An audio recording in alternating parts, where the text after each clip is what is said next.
Assalamualaikum, hai Sobat Polri. Salam olahraga, apa kabar sobat sehat dan pencinta bulu tangkis di seluruh Aceh? Pasti luar biasa dong nih, ada kabar seru dari Polda Aceh buat kalian semua.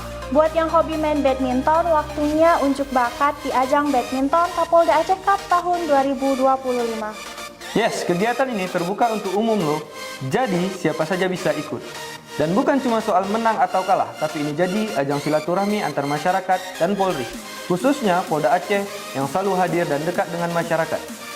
Catat ya, pendaftaran resmi dibuka mulai tanggal 14 Juli sampai dengan 21 Juli 2025 dan pertandingan bakal digelar tanggal 24 Juli 2025 langsung di lokasi pertandingan di Gor Koni Aceh.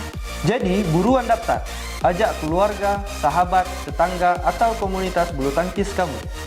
Tunjukkan semangat sportivitas, jalin kebersamaan dan jadilah bagian dari kegiatan positif bersama Polda Aceh.